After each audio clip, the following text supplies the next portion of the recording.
Can I? Yeah. Oh, I'm going on. A yeah. very good morning to one and all.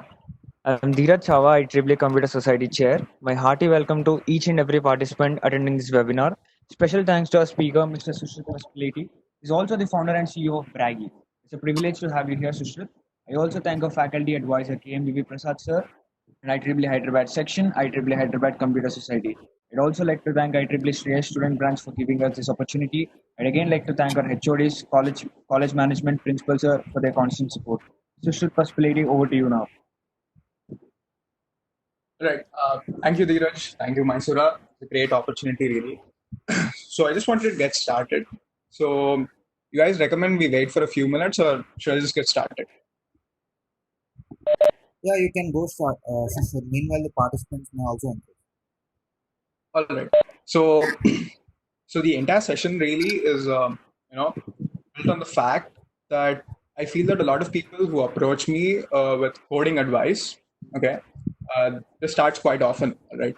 People start approaching me as soon as summer or some long vacation starts. They start approaching me, they're like, bro, how do I start coding? I want to learn this. Or right before exam, some people approach me and they'll ask me, how do I get started and all that. So the session is really to find out how best to maximize your coding learning capabilities even if you're in college, you're not in college. Okay, that is the primary focus. The target audience is really engineering students or anyone who wants to learn to code. All right, so now that we have that out of the way, I just wanted to give you some brief introduction on the market before we get started. All right, so if you guys have any questions, leave them in the chat. And towards the end, me and Mysura will be doing a question hour. Okay, there I'll answer all your questions one by one, and then we can turn on our mics and we can talk to each other as well. If text isn't enough to get the question through. All right. So everybody is able to hear, right? What I'm saying? Okay, I'll take that as a yes. Fine. Mysura, please stay in the chat with me so that we can communicate if anything is necessary. All right. So I'll just get started.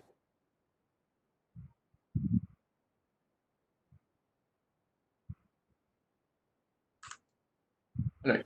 So I hope everyone can see my screen, right?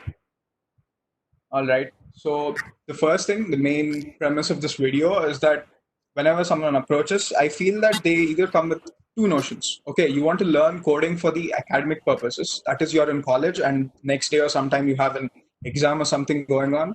So you want to learn a particular topic or particular concept quickly. So then you'll get videos from my side. That is usually what happens, something that I refer to. The other side is people who are actually interested in building some application, or you want to work on your startup, or you want to work in someone else's startup, or you want an internship. So you're trying to brush up on something, you're trying to learn. So real premise is that a lot of people don't really know what to choose when they start coding. Okay, so here's the meme really, or cartoon in this case, because this is quite old. The premise being that effort plus wrong tools is not equal to success. All right. So in this case, we have a builder who's actually using a drill to hammer in a nail. Okay. Anyone who knows anything about tools knows that this is completely wrong. In most cases, the drill is not even sturdy enough to bear the impact. It'll probably start cracking or breaking. All right. You need an actual hammer for the job.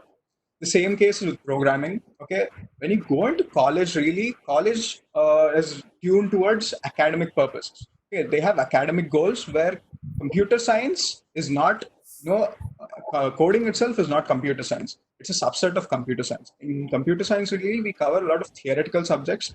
Theoretical subjects like operating systems, how your operating system really works, database systems. The amount of coding you learn is probably 10% of the entire syllabus, really. Even the grade points, if you look at it, the grade points are not evenly balanced. You would mostly think it would be very practical, but it is a lot of theory because people do not learn the theory, and that theory is important. All right.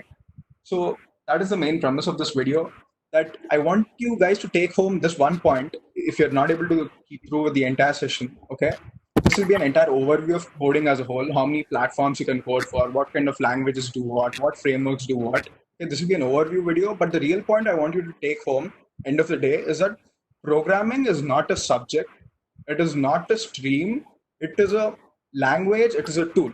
Okay, it is a tool finally, just like mathematics. Mathematics, after a while, once we get into engineering, we really start understanding what math is really, right? It's more of a tool because in every subject, math starts getting involved, but not on a high level. The math problems that you solved until 11th and 12th in calculus and all that are very simple compared to the problems you're using math to solve in physics and chemistry.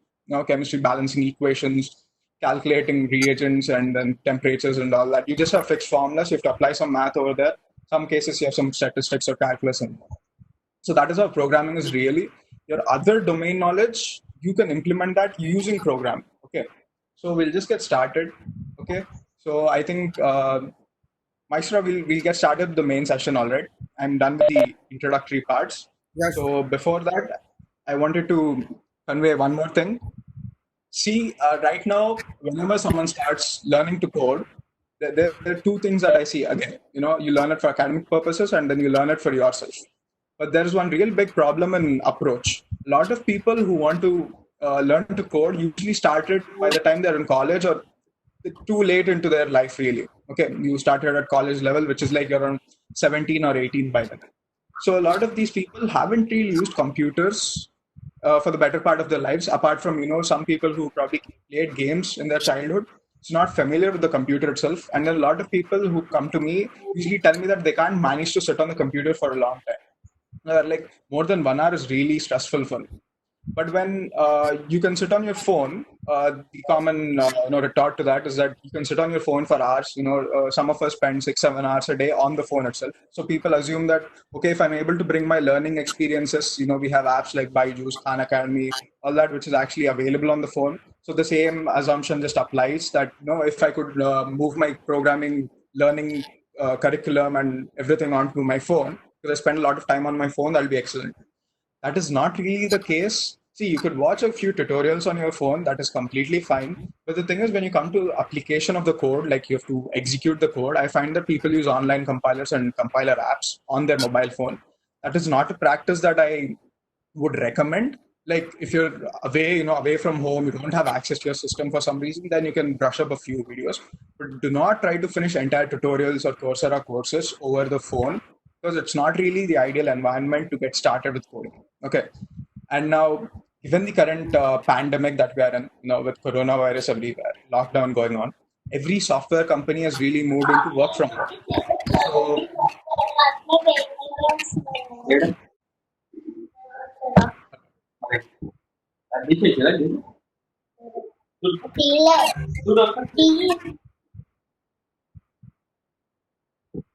all right. So every company has really moved into the work from home thing. So they work from remotely.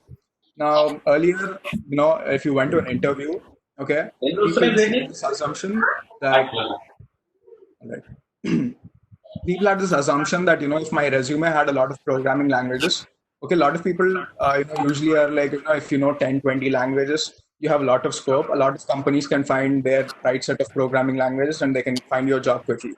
That policy probably works in other fields. If you're like a doctor with multiple specializations, then you have a lot of value.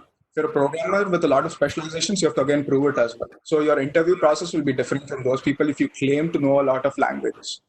So the real part where you have to stress on is mastering a few languages for the right purpose. All right. I hope that is clear to everyone. So right now, the job scenario is going to change after the lockdown, whenever that is lifted, really, is that coding interviews and everything already have become very remote. Exams and everything, most of the interview process has been cut down slowly. The exams have become less offline. They're more online now with the expert tracking through the webcam and everything, so you don't cheat. So right now, your competition is not really from the area you live in. Suppose you all live in Hyderabad. The people who apply for Google in Hyderabad are not strictly people from Hyderabad. Now, it could be anyone from any corner of the planet. Your competition is anyone. Okay, anyone who can work remotely better than you is your competition by default. So things like body language, communication skills, all of these play a minor role now when it comes to remote work. If you go for office work, those things play a major role. Now, the thing is, people don't really look at that. It's like, how do you work effectively remotely? That's like, we all know chat communication is highly informal. When it comes to mail, to some extent, we maintain some level of formality. So this is how trends are moving, really. So you have to work on getting more and more practical skills instead of, theoretical skills. Like, I know machine learning on a theoretical level, I can explain you any topic, but you have projects that you've implemented that has a lot of value.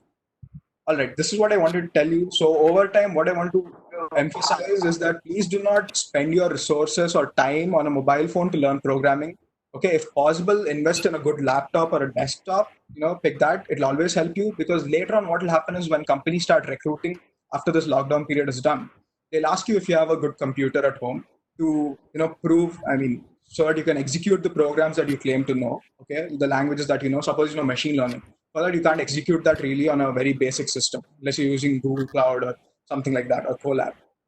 So you need a powerful system. So this is how requirements go on, and then companies can't. Not all companies can provide you with their own office laptops now, because this entire delivering something to your home concept is in disarray right now.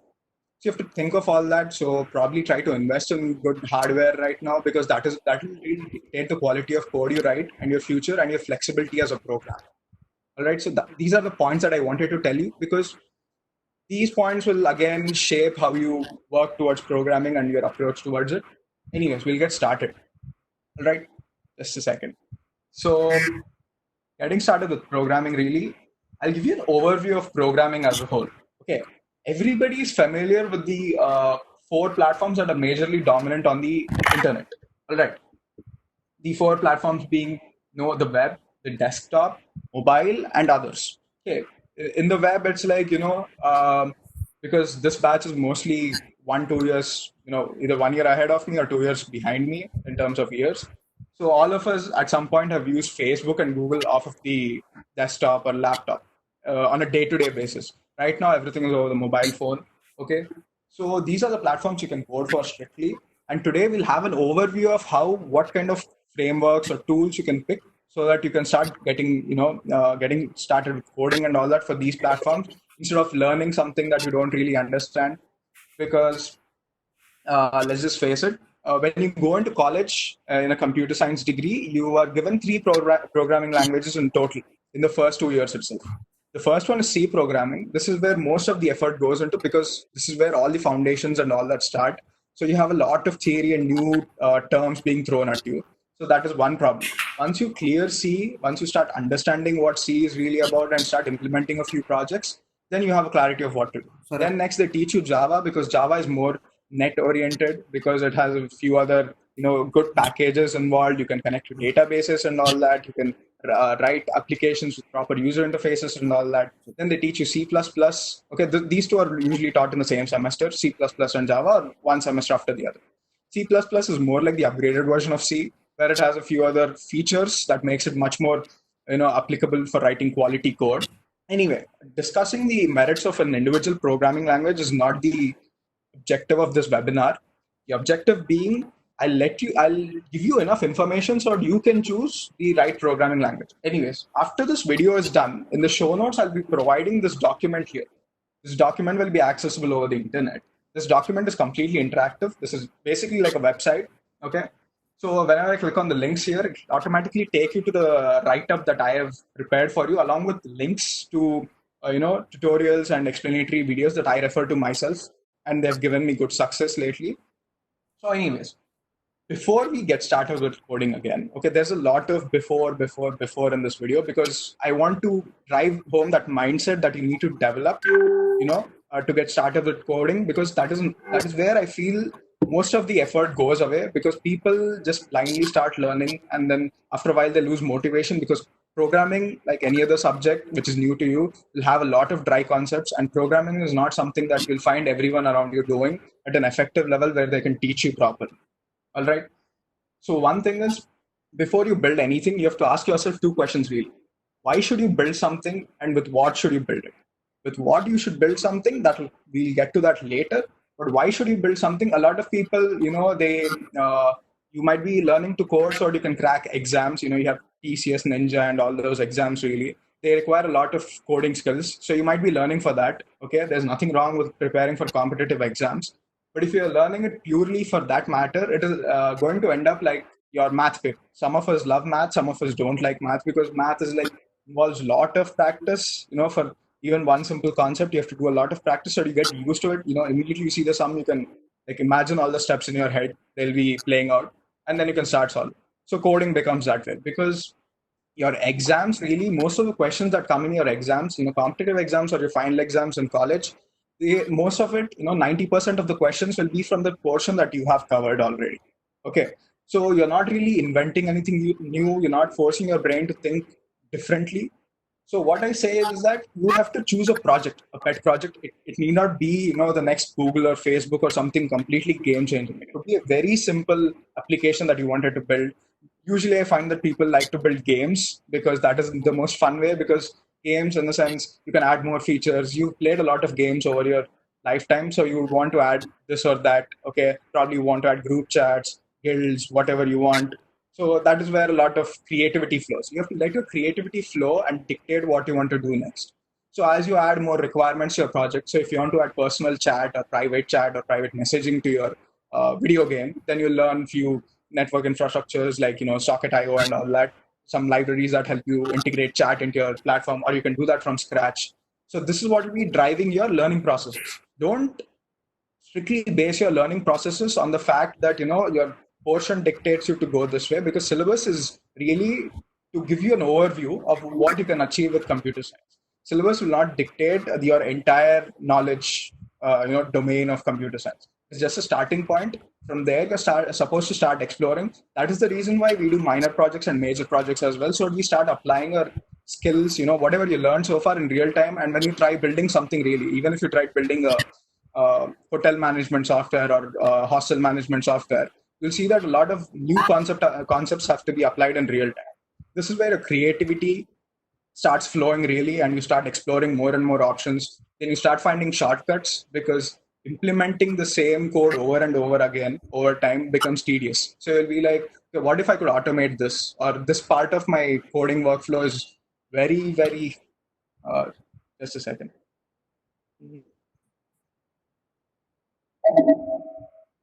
Anyway, so just a second. Where was I? All right. You can't really determine what you want to do next. Okay. If you do not pick a project or something, you need a driving force, because this gets very dry over time. So with that driving force, even if you lose motivation, you still have something that you want to do, and people around you will also force you to do that, because they know there was something driving you, and today you're feeling low, so you can start working on it. The next part is, what do you want to build? Okay, once you have this motivation, you need to have the motivation to build something. And once you have this clear in your mind that you're going to build something, you have to determine what you want. Okay, for this step, okay, suppose you have the same kind of mindset right now as well. Just grab a piece of paper during this live session, okay, and jot down, these points that I tell you. So you have to prepare a checklist. All right, to execute your idea, what exactly do you need? Okay, so let's take my example. Okay, I'm in my third year right now, third year, second semester. So they've given us minor project guidelines. So I decided I want to build, let's see, to build a chatbot. Okay, I'm sure everybody's familiar with what a chatbot is. It's like, Google Assistant, Siri, Ike, Natasha, and all that. So once I decided what I want to build, I need to know where my customers are, or my target users are, where are my target audiences. So will it be on a desktop? Will it be websites? Will it be mobile apps? Okay. This entire demo is interactive, so you can just check whatever you want in your project. So I decide I want to make a website for mine, and then I want to make a desktop app. And just a second.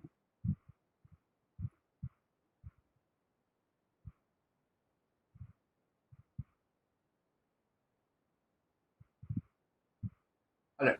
So I decide I want to make a website, I want to make a desktop app, and because my system is a Windows-based system, so I want Windows support. I don't really use a Mac, and I don't think a lot of people in my circles use a Mac, so I won't make an app for Mac. Then next, I'll make something for mobile, obviously, because half of the time I'm on the phone as well. So I'll make one for Android and iOS. So you create this checklist. Okay, once you create this checklist, please take all these options, and then next you press the option right next to it. So first, you want to start with web development, and this takes you to the write-up that I've again provided. So I want you to follow this interactive way. So do you know exactly what all you're supposed to learn? Okay, my write-up will tell you exactly what to choose, or what is best for your case, or how best to continue from there. All right. Before we get into all of these technologies, all of these platforms, we need to get two pieces of information clear. Okay. two fundamentals that we need to get clear are front end and back end. Okay, front end, this is common to all applications. You write it for a desktop, you write it for a PC, you write it for a VR game, anything. Front end and back end are two concepts that you'll hear everywhere. So front end is basically the look and feel, only the pure user interface. Okay, only the design of it. Okay. And back end is where the logic is, your for loops, while loops, whatever logic you want, actual coding goes into the back end. So that is a concept. Okay, we'll get more into it as we go into it. Next is the web. Okay, so we'll start with the programming languages. So I just have a few images that I wanted to show you to really drive home what each web technology does really. So in the web, okay, I think most of the people want to start building websites because you have the assumption that a website is accessible over the internet to anyone. So once you make a website, you can share it with everyone. Instead of, if you write a C program and you send it to your auntie or your grandfather and you're like, please look at my C program, you have to also send them instructions to compile and execute that C program. Or if you're sending a Java program, then you have to send commands like, please first install Java NetBeans, then go with Java C space program name, then Java followed by class name. That is a lot of inconveniences. So people start with web development usually. And in web development, really, you always will encounter these three no matter which level of web development you are. It's HTML, CSS, and JavaScript. Okay. HTML, most of us understand. I'll just give you an analogy to wrap your head around HTML, CSS, and JavaScript together at once. So assume that you're a person. You as a person, if I were to represent you as HTML, CSS, and JavaScript, HTML is like your skeleton. What gives your body that structure. Okay. So how tall you are and all that, how long your arms are or fingers are. That is what is dictated by your skeleton. That is HTML in this case. Then CSS will be your skin, your hair, and all the features that really determine how you look. Your looks and all that is determined by CSS in this case. Then JavaScript is all about, the brain, the central nervous system, what is really driving your body, what is causing it to move, what is causing it to think and all that. All that logic comes from JavaScript. So that is how you would, anthropomorphize a website and a human body with HTML, CSS, and JavaScript. So plainly looking at HTML, if you've started HTML at some point of time, I'm pretty sure most of us have it in second year or something like that, or we've tried it before. So raw HTML will always look like this. It'll look unstructured and very plain looking. Some people call it ugly as well. I would call it ugly.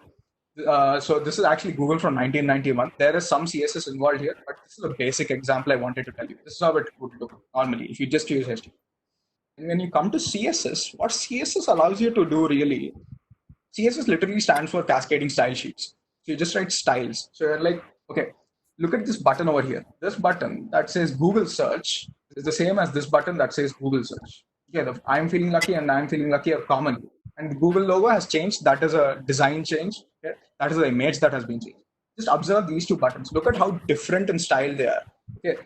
The one from the just HTML one has rounded corners. Okay, it looks embodied in some way. And when you come to this one, this is actually from 2018. This is much more flat and clean looking. That is the aesthetic they went with. Using CSS, you can really determine and you can tell the browser exactly how you want your, components to look like. So if you want a button, you're going to tell it, okay, I don't want borders on my button. Okay, these borders look ugly, suppose. So I don't want borders at all. Make it very soft shadows. Please add soft shadows. Okay. And then I don't want shadows altogether. Remove the shadows. Okay. And then you think that, search box, let's add a drop shadow at the bottom. Let's add a shadow so it looks different from the page because it has a white background. And then I can change my text color. So that is how CSS works. It just adds beauty on top of it. And you can add some animations as well. So you can make the Google logo wobble and all that. Okay. You can make it move back and forth using animations in CSS. It's pretty simple.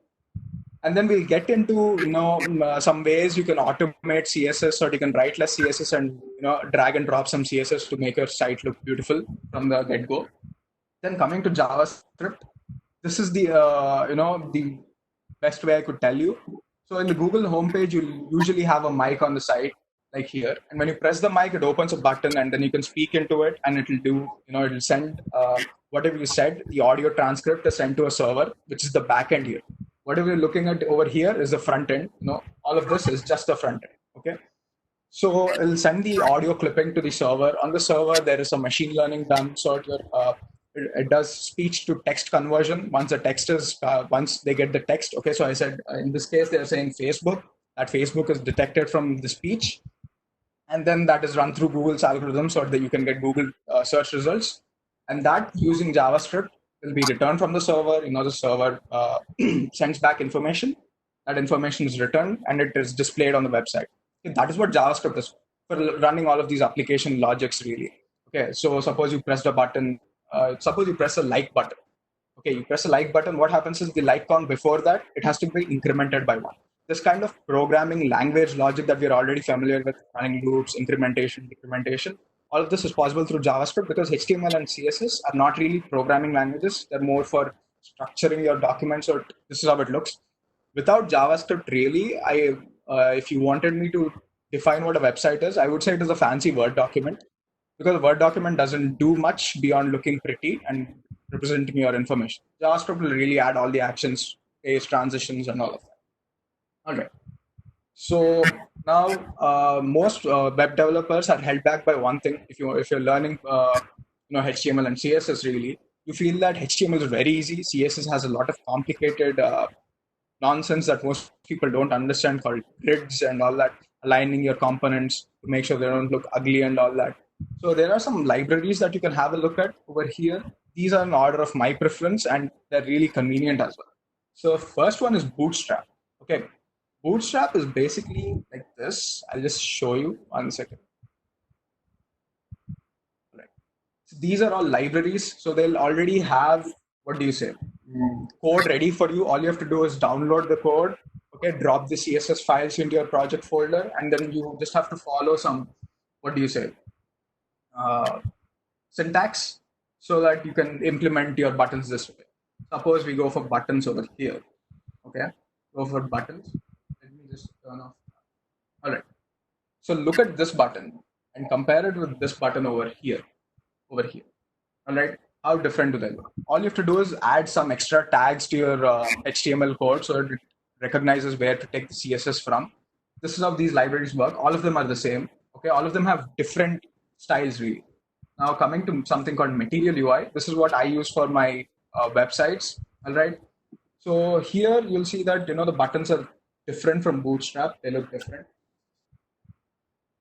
All right, these buttons look different. They look more like what they would on Android. Your Google Apps, calendar, and all that. They have this kind of style go.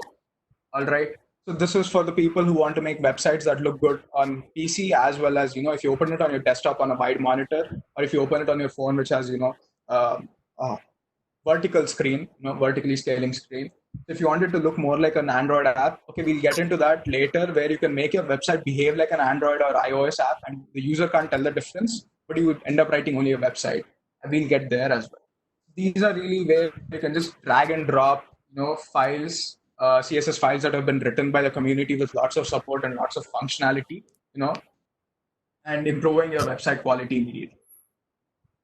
All right. So you can go through this later. You can choose your style, go through the website, look at the component, see what helps, what suits your style the best, and drag and drop the code from there. Follow the documentation. This is completely open source. There's no problem with copyright and all that. Using these libraries, everything is open source, I repeat. So if you want to build complicated websites, suppose your website, I was talking to you about making your website behave more like an Android or iOS app, where it has access to the camera, it can change files on your phone, it can detect the sensors. So once you rotate, not just the website rotates as a whole. Suppose you have a game built into the browser, and the browser you want to control the car with the steering wheel effect using your gyroscope. It can do all of that. It can behave basically like an app, but it's been written with technologies. So for that, we have React.js and Angular.js. I'll be talking about these towards the end once I introduce you to more and more programming, really. So we'll get to that in a while. So coming to the next part is the backend. Okay, backend is the same, the same kind of programming languages you use on your desktop. What you've been learning so far in college as well. They'll come here. My recommendations really are to get started with JavaScript and Python. Okay, in JavaScript we have this runtime called Node.js that allows you to bundle a lot of libraries. Okay, to add a lot of functionality. So within Node.js, what a backend does really is, I'll show you an example of it. So let's go to Twitter. Okay, I'm going to twitter.com. So immediately it shows my feed and all that, shows what's trending, all that. So you can notice the address bar over here. You see that it's twitter.com/home. Okay. So if I were to remove the home part of it, it'll still go back to the Twitter homepage. Okay. And then all of this HTML is loaded and CSS adds all the style. So if I were to change this to, suppose here I press notifications, you see that even the URL changes. This is what we call routing essentially. So in the backend, what you control is routing. Okay, so if I went to profile, again the URL changes to my profile name. All right. So the backend really controls this routing. So the logic works in this way that when I go to twitter.com/home, it sends a request to your server. That is the backend. In the backend, then it realizes, okay, this person is trying to access the home. So it will create an HTML file with all the information that you need. That is your feed, people you're following, and each and every post along with its likes and dislikes. All that is returned, and then that is sent back to you as an HTML file. So that is what we use. These frameworks over here. Express.js. Express.js is what I use most frequently for my JavaScript development. Really handy. You can create all your routes and all that. You can categorize them by routes. So you say, if the person goes into the profile section, immediately send a database request. We'll get into databases in a short bit. Send a database request, return his personal details, make that into a beautiful HTML file that has already been declared by you, and send it back. So then if you're a Python programmer, usually my entire focus is usually on recommending Python and JavaScript because those are the most flexible and easy to get started with languages. Then you can go into the complicated languages like C++, which require much more in-depth understanding of programming as a whole. But most of your IT jobs and computer science stuff can be done with JavaScript and Python. So over at Python, so if you're implementing machine learning models, we all know that machine learning can really be done only through Python. Okay, at least on a beginner level, you can only do it using Python. So if you want to serve your machine learning data. So in this case, we were talking about the Google example earlier. So here I press the speech button. Okay, it records an audio sample. This is done through JavaScript. There'll be a JavaScript library that will capture whatever you say, audio file. We'll send it to the server. On the server, there'll be a machine learning model that'll probably be implemented in Python 90% of the times. That Python module will convert it from speech to text, from audio to text, and then send it back. So in this case, what happens is you either have to find out a way to make JavaScript and Python talk. Okay, if you want to separate your servers in that way, which I do most of the time. But if you want it, if you feel that it is convenient to implement it in one language, and then you can build your backend in Python. For that, you have Django, Flask, and Sonic. One crucial factor is that Django, it actually comes with its own admin page where you can actually get a website. Once you create the server itself, it'll create a landing page for you. From there, you can create your own databases and all that without entering commands. You can manage a lot of things. It gives you a dashboard. Okay, it's convenient in that way. This Flask and Sonic are more about everything you do it from scratch. So people like me who like to do everything from scratch, you can prefer this.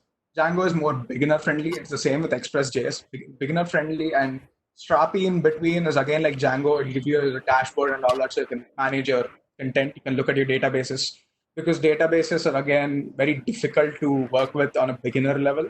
All right, we'll get into databases now. See, if you don't understand everything I say immediately, do understand that the focus of this video is not giving you information about what Node.js is, what Django is. It's about telling you, it is about giving you awareness that these kind of technologies exist out there that can make certain tasks easier. That is what I want you to focus on. Please don't focus on what does what, but focus on what all is possible through this particular programming language and its frameworks. Okay, so if I say Python, you already know you can do machine learning, you can do web development. A lot of people don't realize you can do web development with Python. Most of people I've spoken to don't realize that you can do web development with Python. So I don't want you to look at a programming language and think it can't do this, it can't do that, because you haven't been exposed to that on that level in your syllabus. So please get this over. Next up is databases. Databases, anybody who's worked with Excel will know what databases are really. it's basically a table. You'll store some information. I have a sample table over here. So it says, I'm just storing the ID of the person, that is, which order their name was inserted, the name and home. So in this case, I have Batman, Superman, Iron Man, and Captain America because comic fanboy. So I have their home cities listed over here.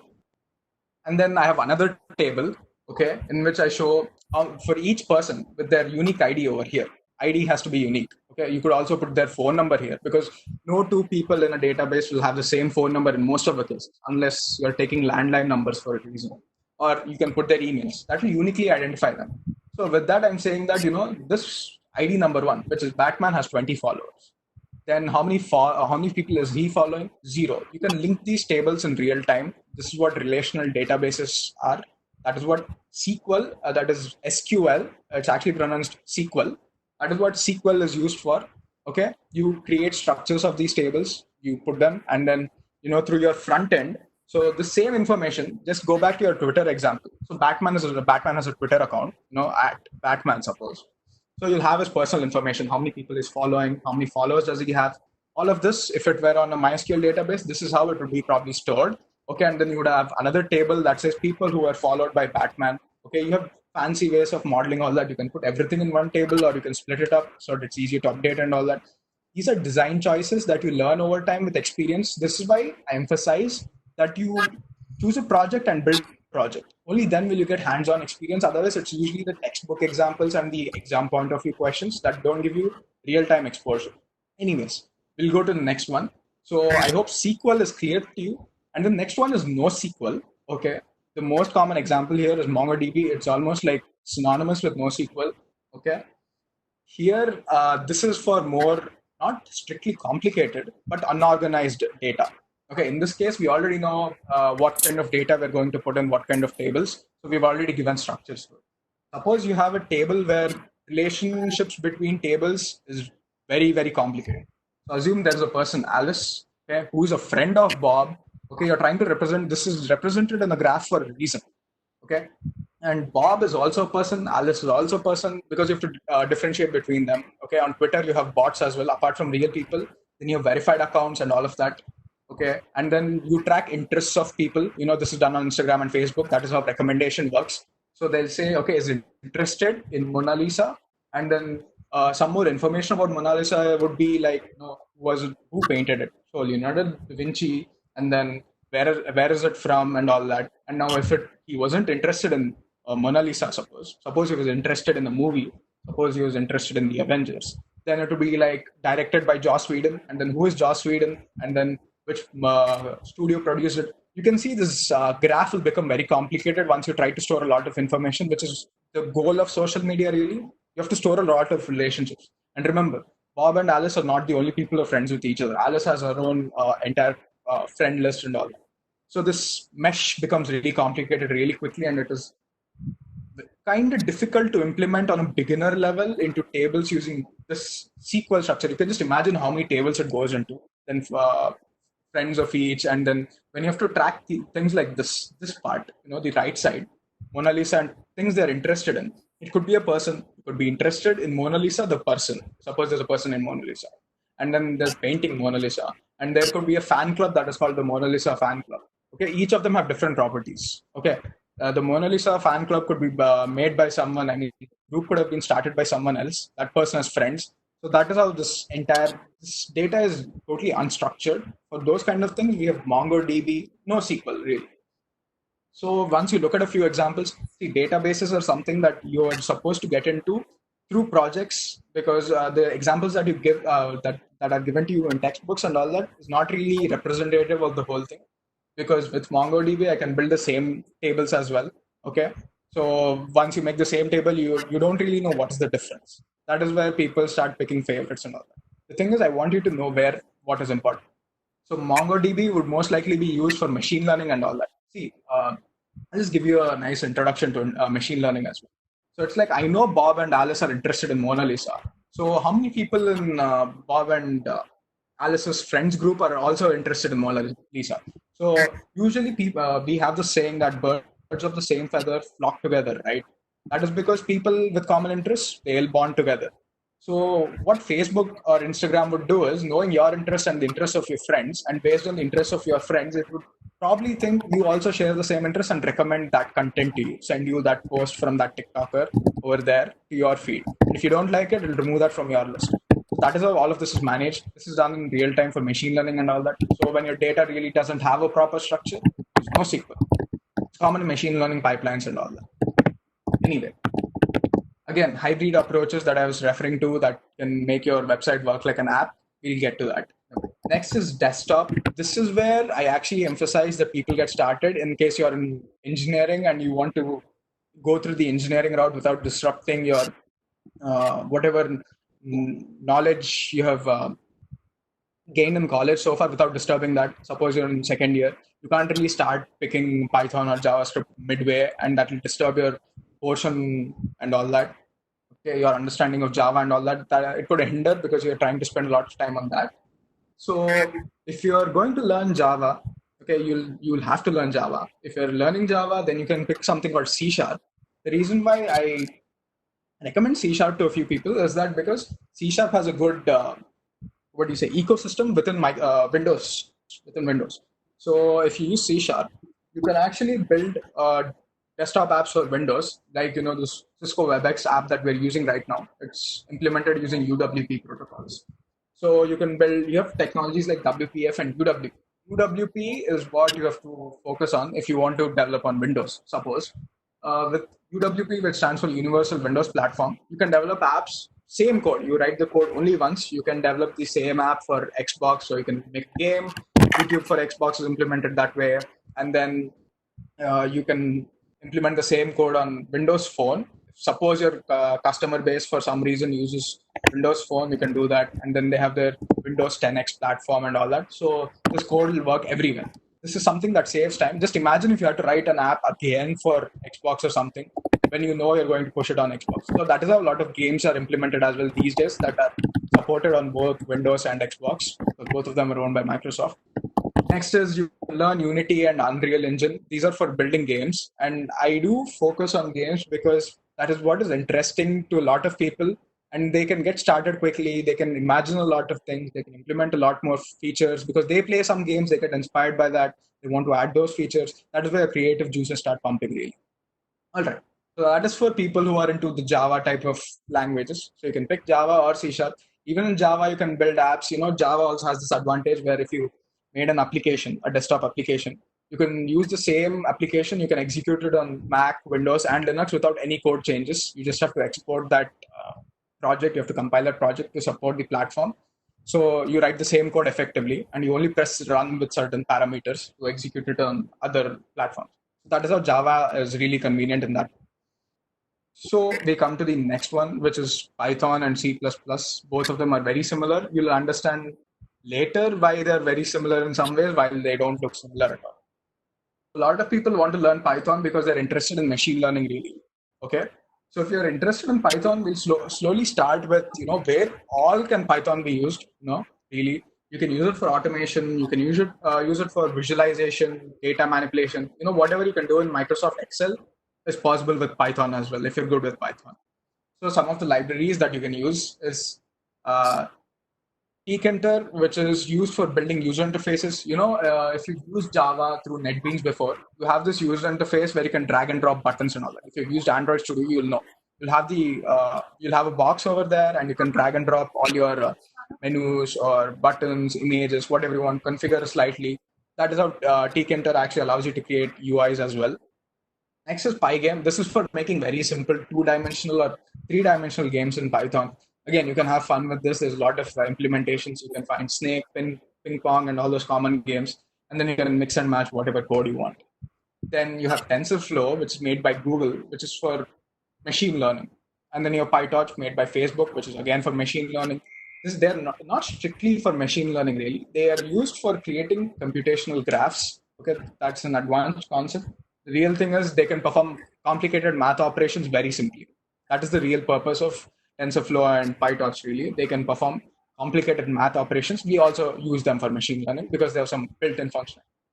Next is Pandas, NumPy, and Matplotlib. these three are what I refer to as you can do everything possible in Excel through these three if you're good enough with them. Pandas is like, the same way you structure data in Excel, through cells and all that, allows you to store data that way within Python. And you can even load Excel files as CSV files, and then you can modify them. That is how you feed them to machine learning models and all. NumPy will have all your mathematical functions, max, min, round, and all that. Okay, and then you have another library called random for random numbers. Matplotlib is for plotting graphs and all that. All right. So you can plot graphs. So when you're doing machine learning, you want to know how much your efficiency, accuracies, losses, all that. So you can plot graphs and all that. And then you can use graphs for everything else as well. Stock market, you to see sentiments and all that. You can use these as well. So Python is, one of the biggest languages right now because a lot of new technologies have Python implementations. Okay. So a lot of people get into Python, and JavaScript, on the other hand, is dominant because the web will never go away. See, even if we have Android keeps growing, iOS keeps growing, you'll never reach a point where web technologies are completely replaced by pure Android and iOS apps. That will never happen. Websites will keep existing. For that reason, JavaScript will keep on existing. ASP.NET and PHP also will exist.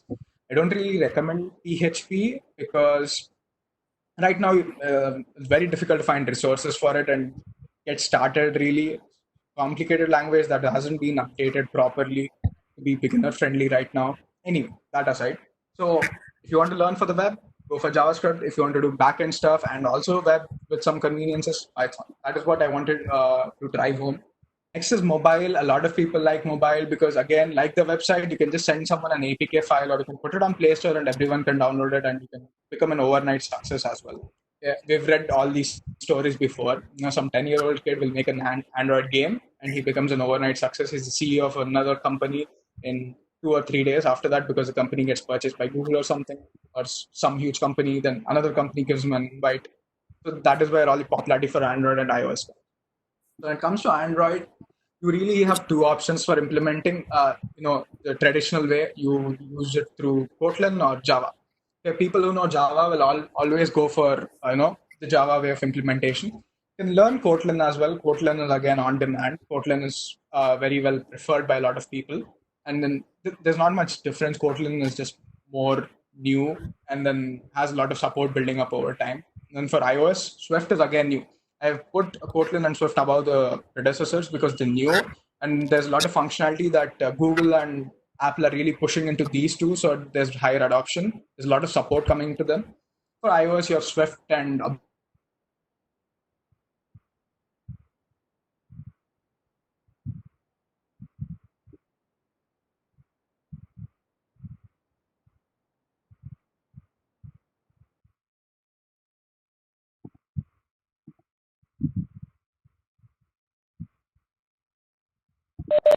Sushrit, webinar. hear you. Yeah, Maestro. Maestro? Yeah, no problem. Go on, Sushrit. Okay, all right. Fine. Anyway, so if you're working in a company, let's just all of us just assume that we are working in a company. We're making a to-do list and reminder app. Okay, so it's like I'll set reminders for tomorrow. That's my mother's birthday. I'll set a reminder on that day so that I get reminded so that I can wish her immediately instead of forgetting. Because in this lockdown, we're frankly losing the concept of time altogether. So we're building that service. So you have to make a website because some people use it through the website, and then website has its own marketing advantages and all that. Then you have to build an Android and iOS app because a lot of people use them. Desktop app, you can skip that because there's a website already. In most cases, you can skip it or you can add it. So it's like, and if you're a startup, you have limited funds, and it's not easy to find people who do a lot of things at once. You can't find a person for cheap money, at least, who can build both Android and iOS apps, in Kotlin and Swift separately. So we have some hybrid approaches. Okay, one that I use particularly is Flutter. Okay, Flutter it uses a language. It's a fairly new language in the market. It's been around for a long time, but it's picking up traction now because of Flutter. So it's called Dart. It is very, very similar to Java. It's super similar to Java. With Flutter, what you can do is, just like Universal Windows Platform or UWP, as referring to earlier, where you could write one application. It'll run on Xbox, Windows, HoloLens, and all Microsoft products that have come around since 2014. So Flutter is like you can write the same code. You can write one app. It'll run on the PC, okay, on Mac and all that. It'll run as website. It'll run as one second. You can control just a second. All right. It was like with Flutter, you can create the Android app, iOS app. All of this is generated from the same code base you've written. The same is with React Native. I was talking about React.js earlier. React.js and React Native have both been developed by Facebook. Okay. So you have that good support. Flutter is developed by Google. Okay. So big companies are backing this, and a lot of other companies are going onto this because even if you're a super huge company, which is worth $1 trillion or something, you still cannot afford to put separate teams on applications for everything. Because imagine if you're Google, you have a lot of applications to develop and maintain. You have Google Maps, you have Google Keep, Google Drive. Google Drive itself again has Sheets and all that. So many applications. And for each, if you're maintaining an Android, iOS, and web development team, it's it's a very costly solution. And then management is a nightmare. You have to track all changes, bugs, and all that. So for that case, we use Flutter and React Native really. Flutter is new and much more preferable. React Native is based around JavaScript, just like React.js. So the thing is, if you know React.js, you can write React Native applications very easily. There's some amount of modification done for mobile optimized stuff. But Flutter is where you can really build beautiful looking user interfaces. I'll show you a Flutter app that I've built later on into the session. Actually, I'll show it to you right now. Fine. So hope the app is visible. This is through the emulator. So I've built this very simple Flutter application for my startup that I'm doing during the lockdown. So in Flutter, it's like you can drag and drop code for Google login immediately. So I just press sign in over here. It'll select my account because there's only one account here. I'll select that and immediately sign in as well. Great. I don't have my applications on. Just a second. I'll demo that app in a short bit. Yes.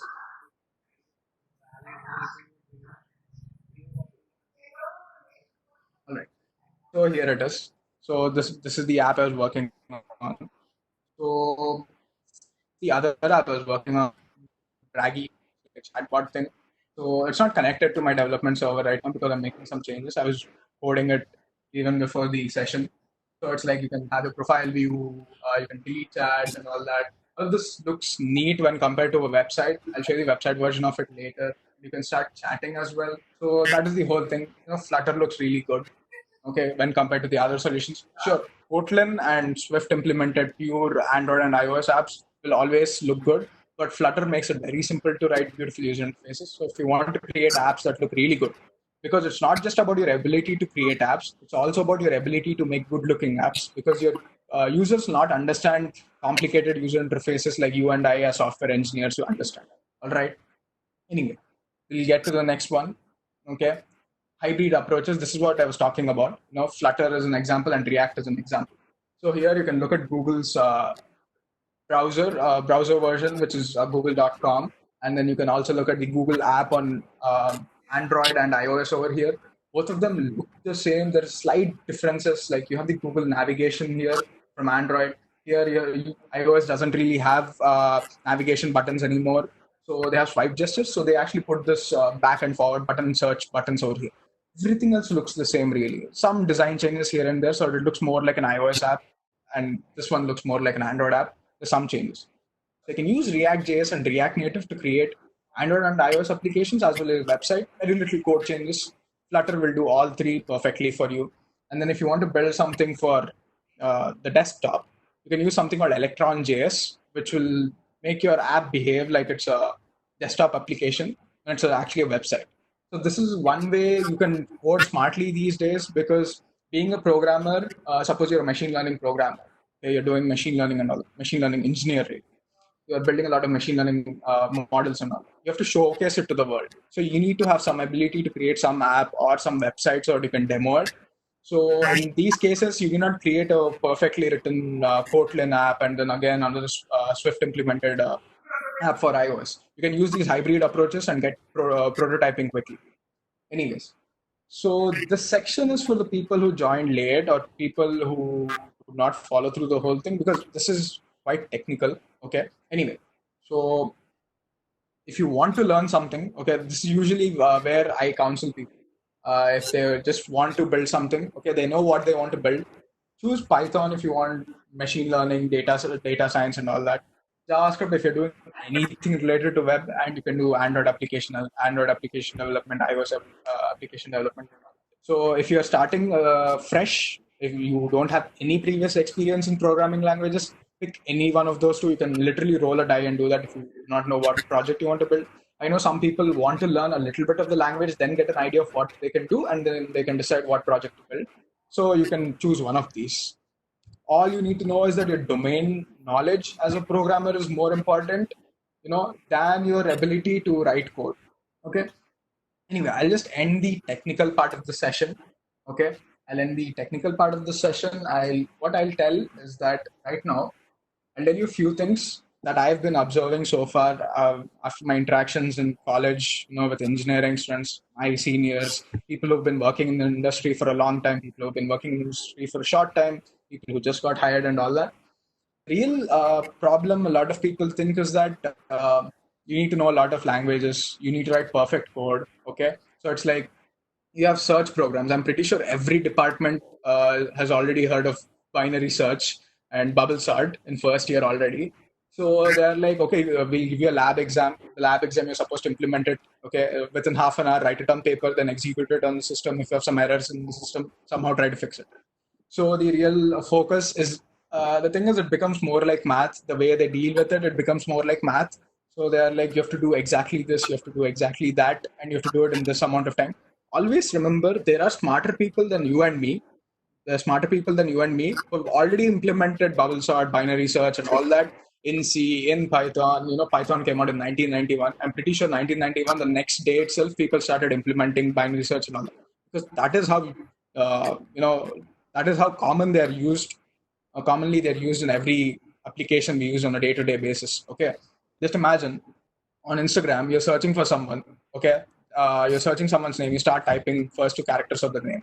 Immediately, there's a search happening. Okay, or you're seeing how many likes or dislikes you have. All of that, everywhere the search, sorting, and all that is involved. So people have already implemented all of this. Your focus as a programmer should not be on how to implement the perfect code, in all of these weird conditions. It's about developing that skill where you know exactly what tool is used where. Again, coming back to the entire focus of the video, the webinar, being that people do not look at programming languages as tools, they look at them as subjects and try to master them in depth.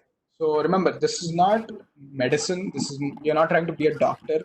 Doctor needs to understand anatomy. He needs to understand the entire human body before he can start practicing and learning real things. If you want to be a dentist and all that, you start learning then into your dental sciences and all that. That is not how programming works. You just need to understand how computers work to a certain degree, and then just pick a programming language, find your problem. So I want to build a website. I'll search for web frameworks in JavaScript because I'm doing it in JavaScript, or I'll search for it in Java, or I'll search for PHP. You'll find something in Laravel or something, and then you start building. So you need to know.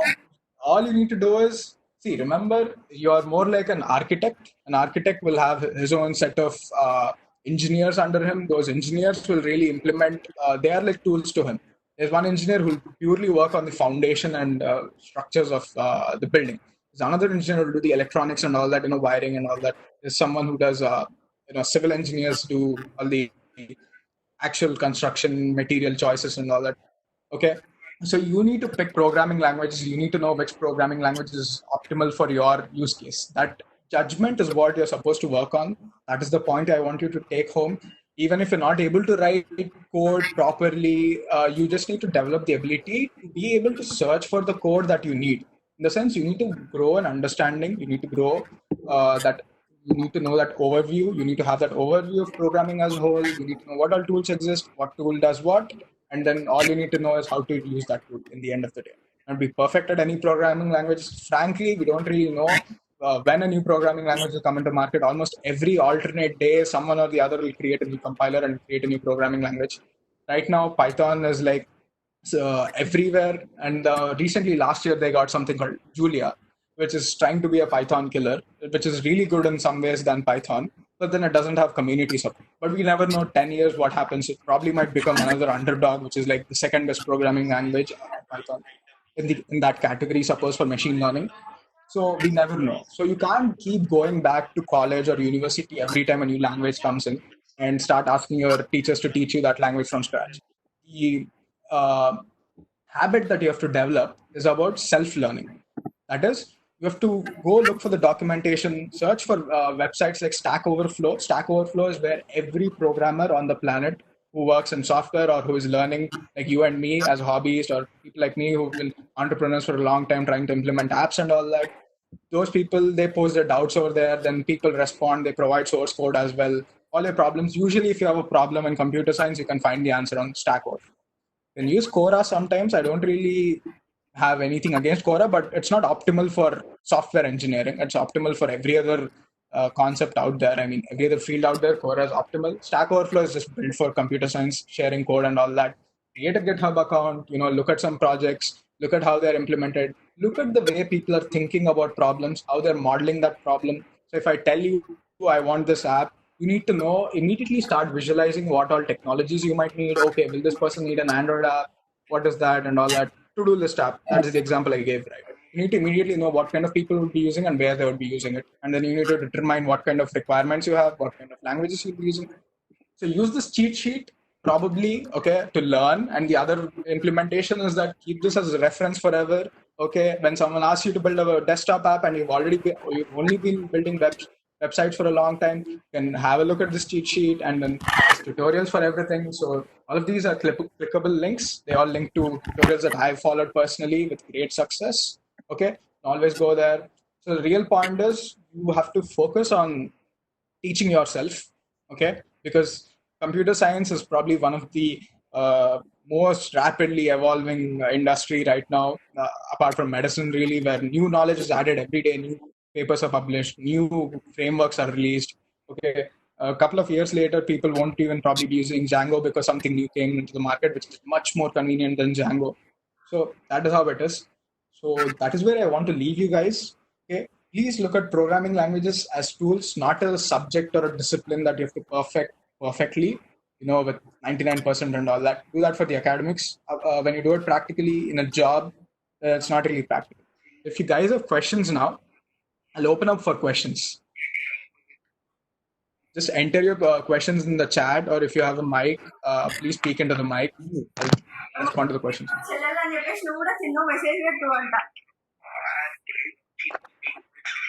We're open for questions. Is anybody ready to ask a question? Yeah, all the participants, if you have any questions, please do type in the chat box so that the Sushrit can answer.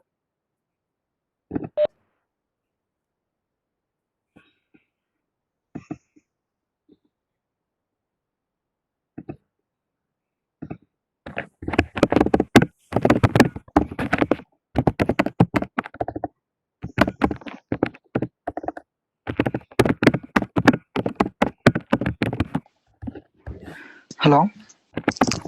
Yeah. Sir, can you elaborate about Pygame? Pygame, sure. Just a second. Maestro, what is this annotation request that I keep getting? Like someone wants to access your screen, don't accept it, just reject it. Okay. Anyway, so you want me to talk about Pygame, right? All right, just go there. Pygame, I've personally not used it as much. I used it in my beginner days where I was trying to just have fun with Python, really. Pygame will allow you to, it'll give you, it's more like, have you used Turtle or some program like that before, which is for drawing using commands? You have like forward 90 and all that. Have you used it before? Turtle or something like that. Response. Okay, I'll just go along. So what Pygame gives you, it's like it gives you drawing tools. It lets you control the cursor. It lets you draw lines and all that. And using that, you can create some classes, objects for that. You can make a, what to say? Suppose you're making a ping pong game. Okay, that you need two paddles. Each paddle will be a rectangle. So you can draw rectangles. You can define the shapes, with the marker and all that. You can define the shape. You can add rounded corners or whatever. and then you can control their movements horizontally. You can have them interact with each other. That is how you write the code. So that is what Pygame is called. It's suitable for 2D games like, these things, Super Mario and all. I've seen people implement Super Mario and Pygame as well. So any kind of 2D games, it's fun. And then we also use Pygame in time so to test our machine learning algorithms because it will immediately integrate with Python itself, right? All right. So that is what Pygame is really. Okay, I have some questions in the chat. I'll just go through them once. Okay. Yeah, I'll provide this guide towards the end of the video. I'll provide the link. I'll just send that.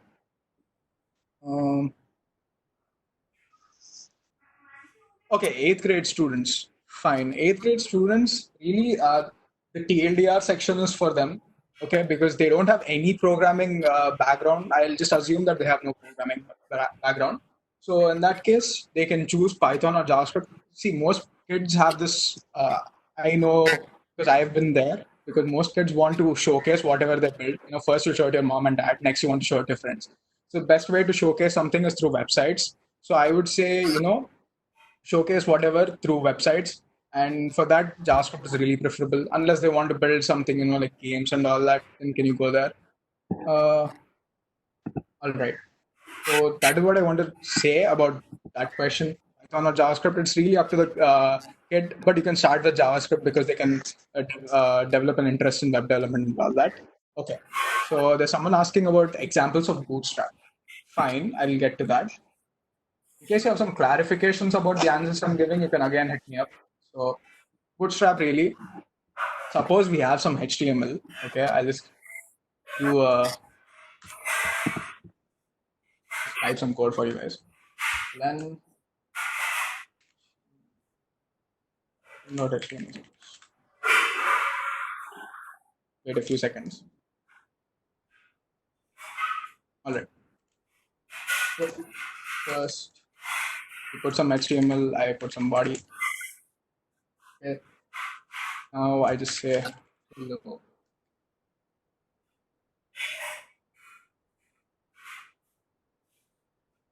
So this just prints it this way, hello and all that. Normally I could add some more tags to it, bold and all that. And put HTML in between, the text in between becomes bold. And you can add some input tags and all that. With Bootstrap, what really becomes convenient is that you can take the same code, drag and drop it over here. Take this code, drop it over here. Okay. In this case, I haven't loaded Bootstrap into this directly. All you have to do is go here, go to the getting started section. Okay. You can add this CSS style sheet over here. Okay. Within the head. Or you can add Bootstrap files. You just download that and you add that and see how the button changed altogether. Okay, we'll just move this line for a second. You see the difference. So whatever components you have, every component on Bootstrap, let's just add something fancy. Let's add an entire form. Yeah, a complicated form. At the bottom. Okay. This form looks complicated. So within the body, I'm going to paste this.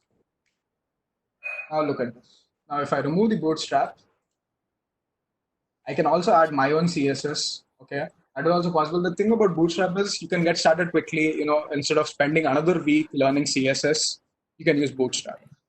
All right. So I hope this example is clear enough.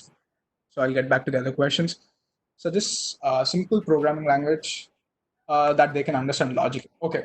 When it comes to a very simple programming language, I would always suggest Python because unlike C, which has pointers and very, very strict variable types and all that, I would always suggest Python because Python doesn't care if your data is declared as an integer or what, it dynamically understand what is going on. So you can start with Python in that matter because Python is simpler to get started to, and there's so much support online. There's so many good channels out there that cover Python for free. There's some resources here as well. I'll link to a channel called Sentex. You can just click the link over here. I usually recommend his channel because all the code is available as well, free to access, no paid courses and all that. And then you can pick this thing. course online. Next up, so how did I manage to learn these tools while being a student? Yeah, this is a question that is very common to me. Thing is, I started very early, so this is cheating in a sense. I didn't start when I was in engineering. I started when I was in second or third grade. I was doing Python programs and I was playing games and all that. I was hacking some games. Not hacking and not in the sense of cracking games and all that. I was changing scores so that I could Yeah. brag to my friends that I was better at the games than them. So it's essentially like playing Chrome Dino. I'll just show you an example of what I was doing.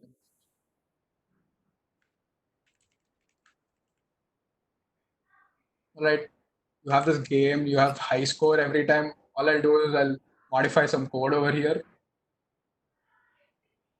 That is how I started really.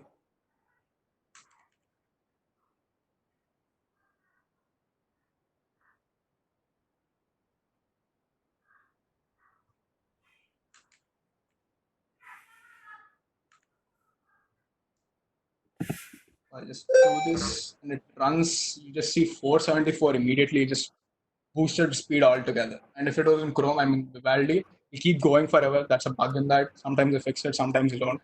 So that is how I got interested in coding. Then slowly I picked up a few other languages. That is when I started C++. Before that, I was hacking with Python. Then I thought C++ was interesting because everybody is talking about it. Then I realized that Python is really suitable for me with machine learning and all that. All right. So there's another question. It's about Eclipse and NetBeans. Yeah. Whenever you start coding, please don't learn on a notepad. This is one thing I wanted to get across. Do not learn to code on a notepad because notepad does not have autocomplete. You might have seen me while I'm doing this over here. I was working this HTML file, just pressing Control Space and it would show me whatever tags are possible after this. I just press button. Okay, it'll complete the code block for me immediately. It's very convenient. See, the thing is, coding is dry. Okay, you want to make it as easy and fun as possible for you. Eclipse, NetBeans, Visual Studio Code, which I'm using over here, all of these make it very easy. And then when you come for Java programming in NetBeans has a drag and drop editor where you can drop form elements and all that. Like I was dropping code for Bootstrap over here, Bootstrap components. Instead, the thing is, you have a toolbar right over there that has buttons and all that. You just drop them, edit the properties to some extent, and then ready to go. You can add functions. So an IDE like NetBeans and Eclipse is very, very convenient. Whenever you learn, please learn on IDEs. Do not, think that implementing in Notepad makes you a superior programmer. In most cases, it will make you frustrated and make you quit that language altogether. All right. Without having a knowledge of C++, but having Python, especially for other branches than CSC, like mechanical engineers, is it possible to get a job? Yes, really. So if you're in mechanical engineering, I don't know the names of the software especially, but I'll just do some generalization. So you will have a lot of simulation and fluid dynamics and all that, I assume. So for that, we use Blender and all that. Your CAD/CAM software is different. We use Blender sometimes in machine learning for simulations and all that. It really connects well with Python. If you're able to learn things in your domain that are related to your domain, okay, like simulations and all that, then if you're able to connect that with your Python knowledge, because implementation of that in C++ is really possible, but it will be very difficult to get done quickly. Python is prototype friendly. Python and JavaScript are prototype friendly. Some mistakes that you made will not affect your entire program, whereas C++ is like very stubborn. C++, Java are very stubborn about having the code look exactly perfect.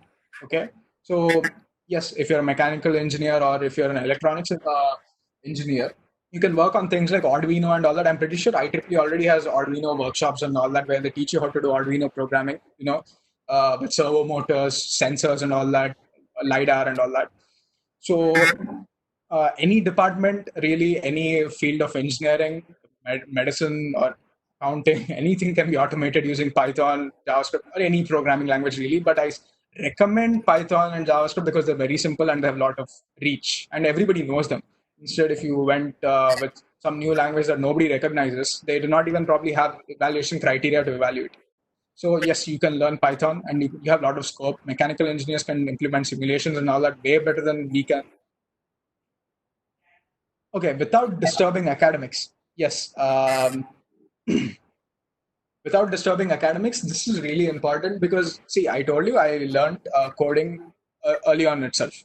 But then I was also learning new frameworks and all that. It is important that you keep updating your knowledge about frameworks, even if you don't use a framework, just have an overview of it. So when you're doing academics, one thing is learn to separate work from play and work from learning as well. Work here would be definition. In this definition would be academics. Okay, that is your responsibility as a student to get grades and all that, complete your assignments and all that. So set some time apart. Okay, suppose you're doing. I'll just assume you're in first year and you're doing C. You have C work and all that. You're learning C. Faculty send you some resources and all that. You're learning all that. Okay, and then later on you feel that because you've learned something new today, fell statements, for loops, or something like that, or you learn classes and all that. Try searching for C projects online. Just be like, cool projects in C, a beginner level, advanced level, depending on your level, and try implementing that. Even if you end up copy pasting a lot of code, what you'll understand is what is C capable of beyond the Hello World programs that are introduced in the first. Next week, they'll teach you loops and all that. Then week after that, they'll teach you searching, sorting, and all that. So you could probably use it, okay, in that way. So the thing is, learn by example. Seriously, learn by implementing, learn by example. Look at a lot of people. Sometimes you can just look at some person coding live.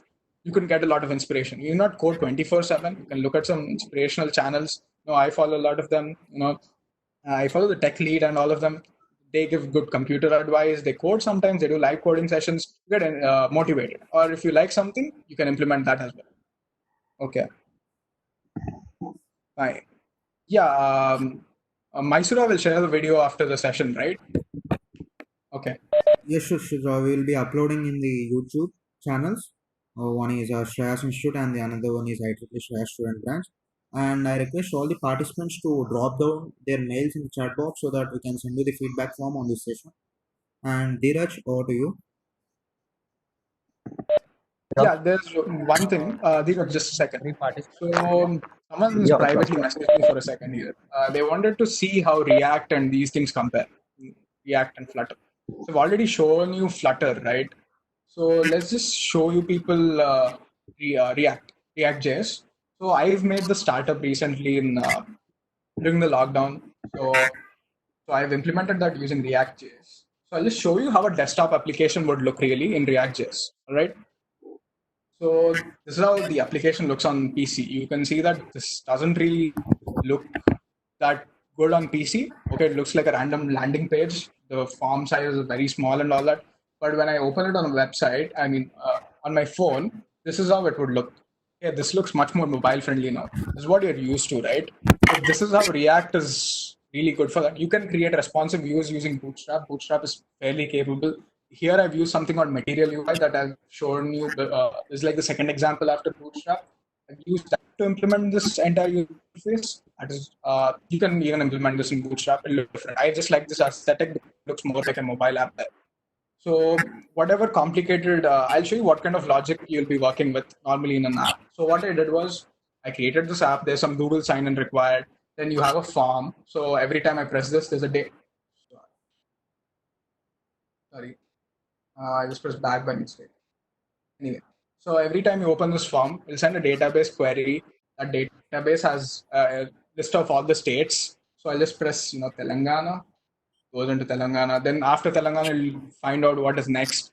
So keep selecting. That is how database queries work in real time, really. And then you select store, and then my whole thing is about booking slots because all of us are stuck at home right now. So you can book slots to local grocery stores and all that. It'll generate a ticket for you. I decide 1 p.m. or 2 p.m. Just book that. Generates a ticket. You show it to the cops and you go access it. So this is something I prototyped within 1 week. That is how convenient it was for me to do it in React. If I were to do it using traditional web technologies, using only pure HTML, CSS, and JavaScript without React.js, it would take me over 2-3 weeks to get everything in order. So that is one example I can give you in real time because everything I'm recommending here is from my own practical experience with it. Nothing is really from some Google article or something I found fancy. Everything I've used at some point of time and have found convenient, or sometimes I don't use them anymore because I found better alternatives. That is what I wanted to say about the choices I've presented here. So if you guys have any other questions, Dheeraj can take over.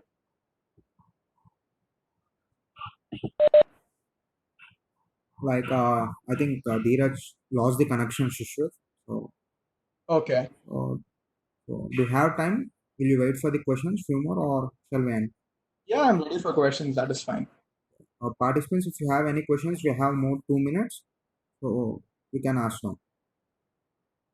And meanwhile, Shishir, can you post some of the like beginner links for the coding?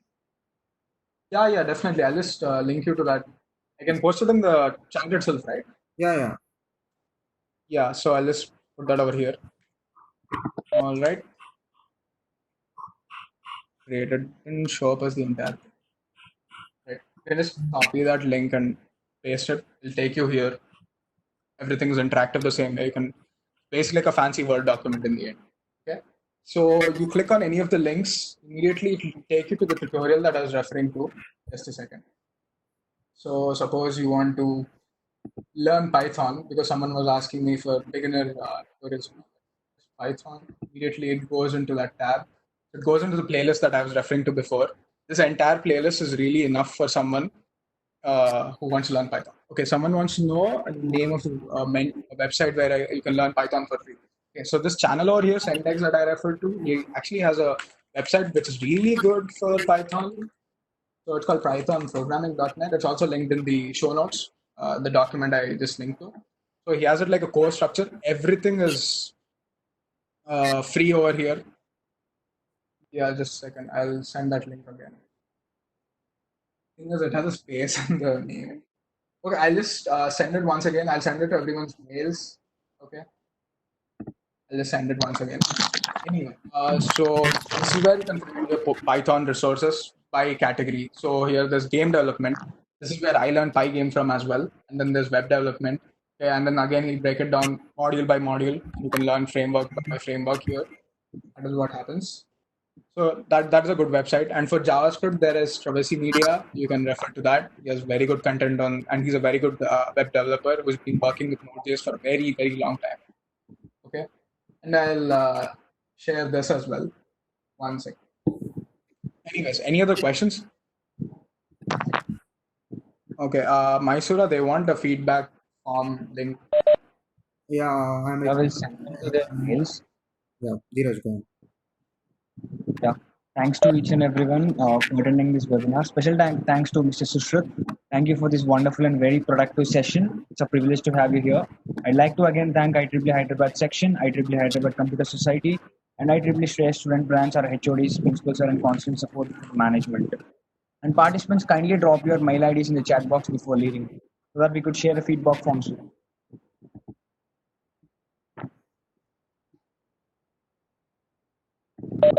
Yeah, thank you, Dheeraj. And once again, we request all the participants to share their mail IDs in the chat box and you can leave. Like, share. Thank you so much, Sushrit. It's a privilege to have you here.